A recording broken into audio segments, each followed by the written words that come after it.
regardless, the only thing about these bunkers, we try covering them up, and here you go. The ice freezes and it's hard to pull back.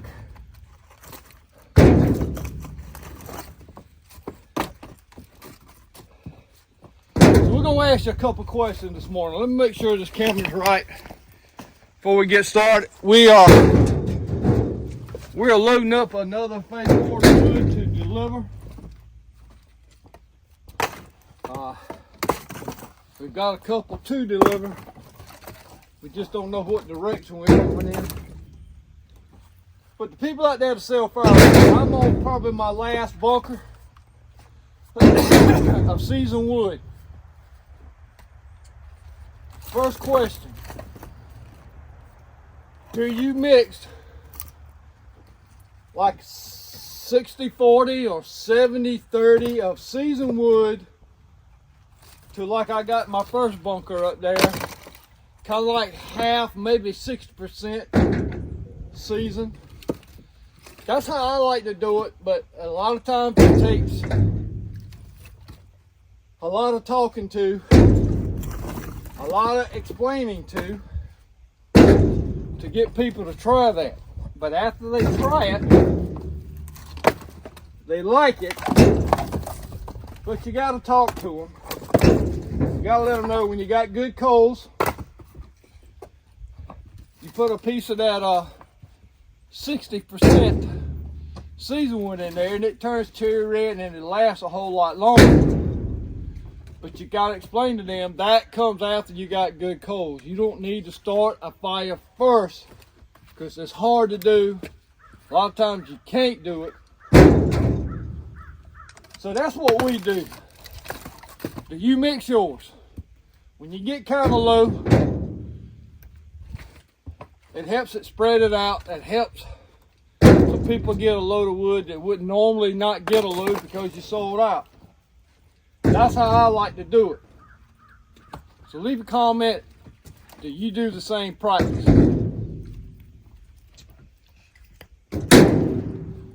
Second question. You find any large stuff in there, baby? Yeah. Second question.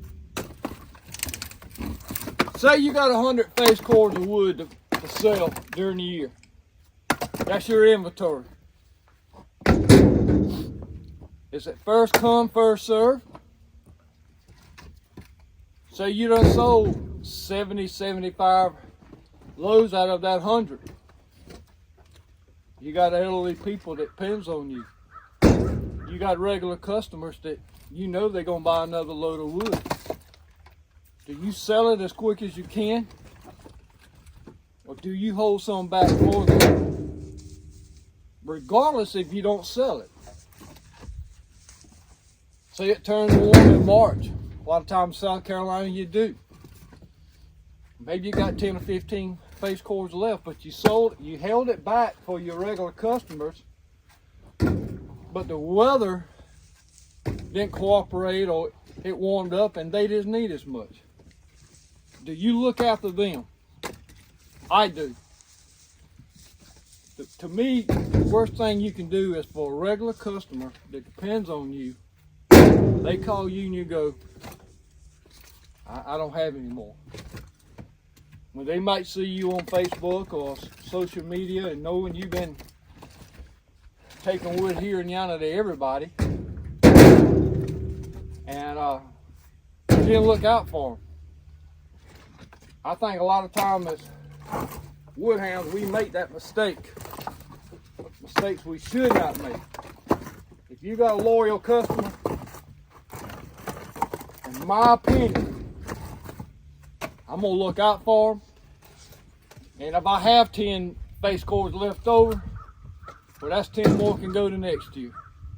It's not first come, first serve, and I would go. Ain't that right, baby? We like our repeat customers and we take care of them.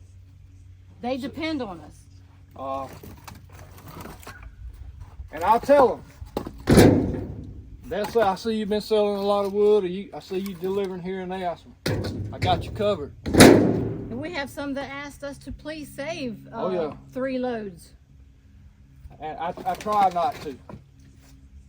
This year it's been with sickness. I could have been done sold all out if I wanted to. My phone, nobody has seasoned wood right now.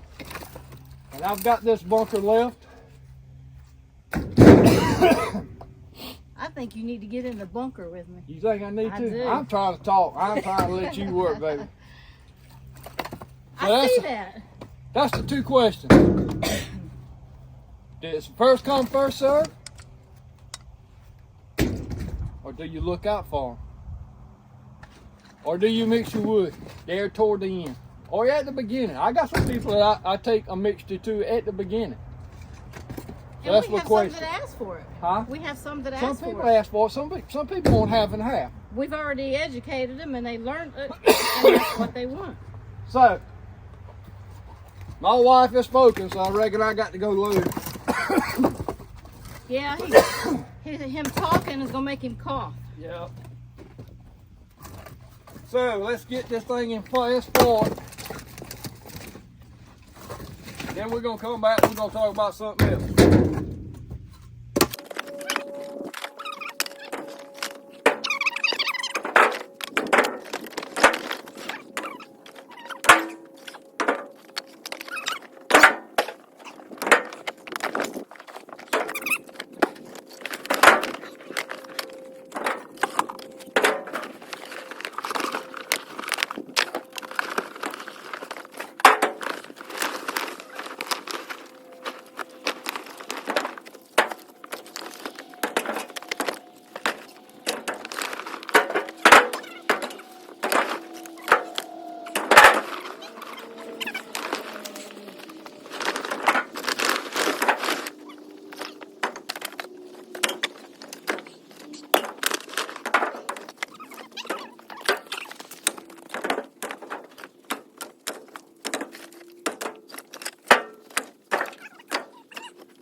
All right, folks, we're gonna try to do, I had a company send me something to try.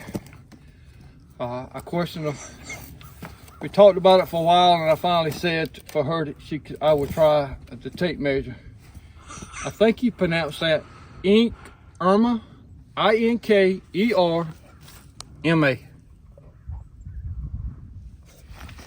It is a 130-foot laser, or 40-meter laser, or 16-foot tape. And when she asked me to do this,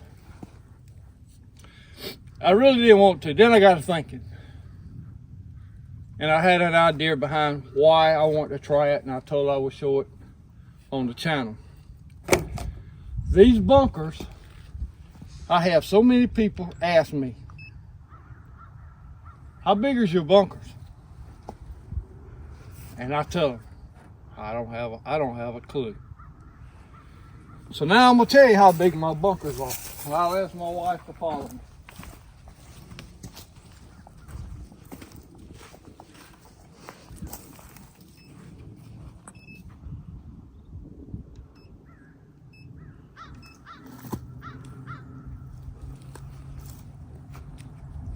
Of course, you ain't gonna see it during the day. I don't know if we're gonna do this or not. It has a red laser light. It has a red laser light, but you can't see in the daylight.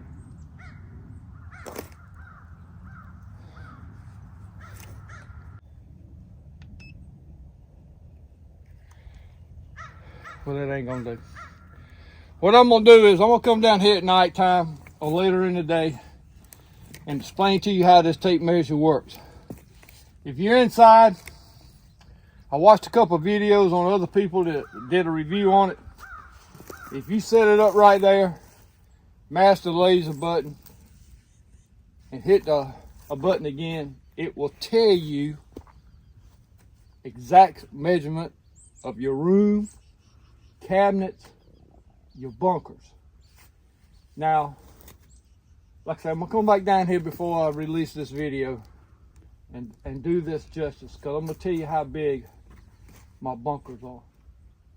Now, what I'm thinking about doing on my bunkers, since we got a conveyor coming,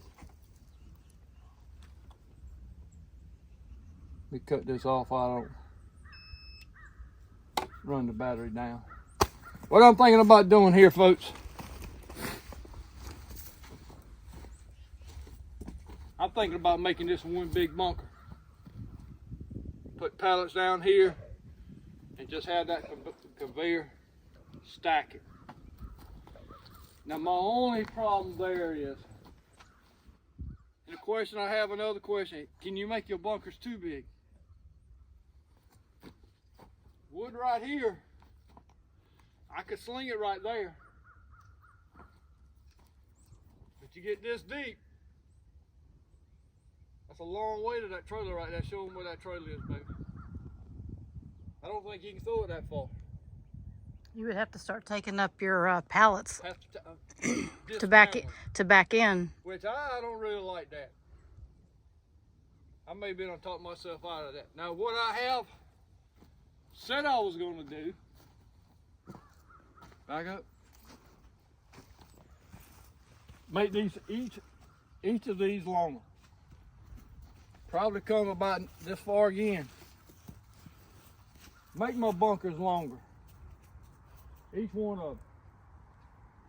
Instead of building another one, which I don't really want to do, is to make these longer. I agree with it being longer. Longer. Yeah. Now, I didn't do this justice, and I may cut this out, but I may come back down here tonight. INKERMA. I sit on the couch. Turn it around here. And we may do that. We may go back to the house and I'll show you how this thing works inside my house. I think we'll do that, include it. Sunlight. It's too bright down here. It's like 11 o'clock during the day. It's dead. So, let's go to the house. Also, with the bunkers being so wide, we'll have an issue of getting them covered up. I'm gonna tell you what, they're a pain in the butt to cover up to begin with, but we had to. Like you see, you seen that ice freeze over? Gets down there, it gets to be. A lot of people don't worry about covering it up. And that plastic is already heavy. Yes, that's a billboard. That is a Burger King billboard. And I didn't know they was that thick or that heavy, but they are. So let's go to the house and show you what this thing do. All right, folks. We're in my den. Christmas tree is still up. And I think you can see that laser dot right there.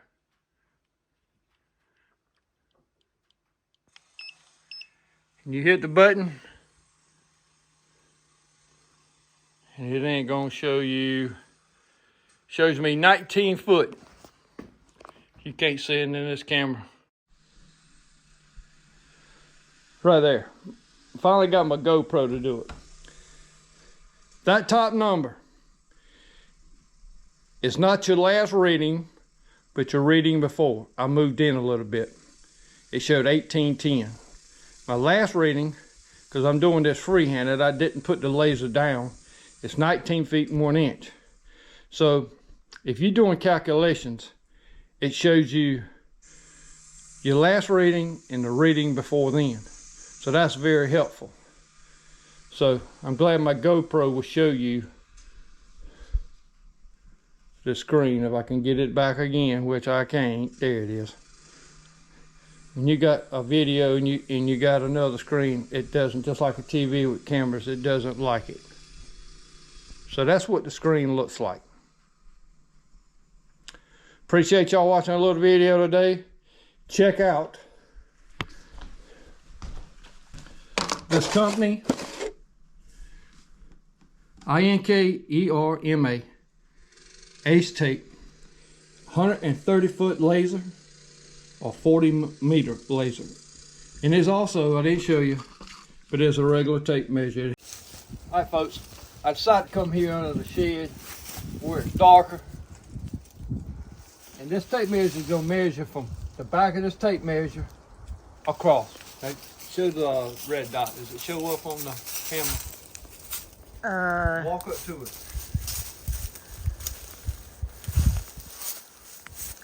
Barely. Well, get closer to It's if I get closer, it's not getting any better. It goes away. Well, that's close. All right, there now.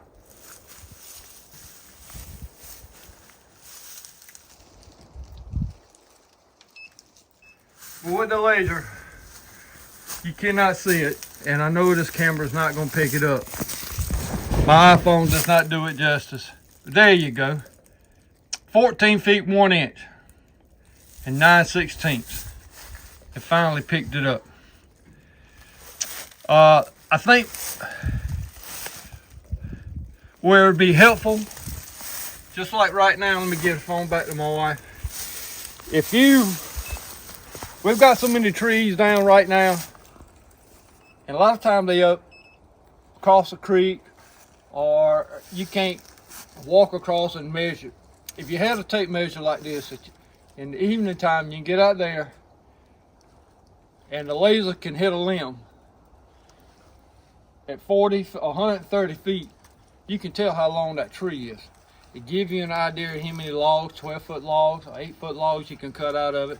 It's just a helpful item to have along with all your other tools in the wood yard, just like making bunkers. Knowing how long a log is. If you're loading it on the trailer, you can shoot a laser, see how long it is, see how many logs you can get out of that tree. So it is a helpful tool to have. So it might be something you want to check out. Definitely we're going to use it. We're going to use it to make bunkers, and we'll bring you another video soon. Appreciate y'all tuning in.